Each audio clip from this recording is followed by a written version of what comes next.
கிறிஸ்துவுக்குள் அன்பானவர்களே, ஆண்டவரும் இரட்சகருமாகிய இயேசு கிறிஸ்துவின் இன்ப நாமத்தில் அன்பின் வாழ்த்துக்கள். நாங்கள் தொடர்ச்சியாக வாக்குத்தத்தத்தின் ஆசீர்வாதங்களை சுதந்திரிப்பதற்கு விசுவாசம் எவ்வளவு இன்றியமையாதது, அவசியமானது என்ற தலைப்பில் தான் நாங்கள் தியானித்து வருகிறோம். இந்த நாளில் நாங்கள் பார்க்க போகிற காரியம், விசுவாசம் வாக்குத்தத்தங்களை நிறைவேற்றும். விசுவாசம் வாக்குத்தத்தங்களை நமக்கு நிறைவேற்றுகிறதா இருக்கிறது. ஆதியாகமம் 15ஆம் அதிகாரம் 5ஆம் 6ஆம் வசனம் இவ்வாறு சொல்கிறது: அவர் அவனை வெளியே அழைத்து, வானத்து அண்ணாந்து பார், நட்சத்திரங்களை எண்ண உன்னாலே கூடுமானால் அவைகளை எண்ணு என்று சொல்லி, பின்பு அவனை நோக்கி, உன் சந்ததி இவ்வளவாய் இருக்கும் என்றார். அவன் கர்த்தரை விசுவாசித்தான், அதை அவர் அவனுக்கு நீதியாக எண்ணினார். அல்லேலூயா.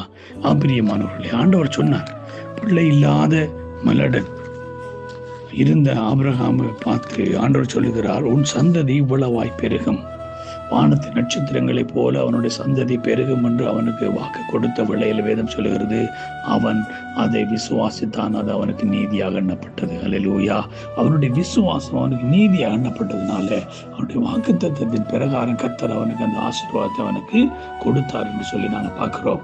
ரோமர் 4ஆவது அதிகாரம் 3ஆம் 4ஆம் வசனத்தில் இவ்வாறு சொல்லப்படுகிறது. வேத வாக்கியம் சொல்லுகிறது, ஆபிரகாம் தேவனை விசுவாசித்தான், அது அவனுக்கு நீதியாக எண்ணப்பட்டது. அல்லேலூயா. ஆபிரகாம் விசுவாசித்தான், அந்த விசுவாசம் அவனுக்கு நீதியாக எண்ணப்பட்டது. பிரியமானவர்களே, இன்றைக்கு நீங்களும் நானும் விசுவாசித்தோம் என்றால் அந்த விசுவாசத்தின் நீதி நம்மளுக்கு வாக்குத்தத்தத்தை நிறைவேறுதலை கொண்டு வரும். அல்லேலூயா. ஆபிரகாம் விசுவாசித்ததினாலே கர்த்தர் அவனை அது நீதியாக எண்ணினார். அந்த விசுவாசம் அவனை ரட்சித்தது. விசுவாசத்தினாலே அவன் வாக்குத்தத்தத்தின் ஆசீர்வாதங்களுக்கு சொந்தக்காரனானான். அல்லேலூயா. இந்த நாளிலும் நாங்கள் எபிரேயர் புத்தகத்திலே 11ஆவது அதிகாரத்திலே அங்கே நாங்கள் பார்க்கும் பொழுது அங்கே சொல்லப்படுகிறது,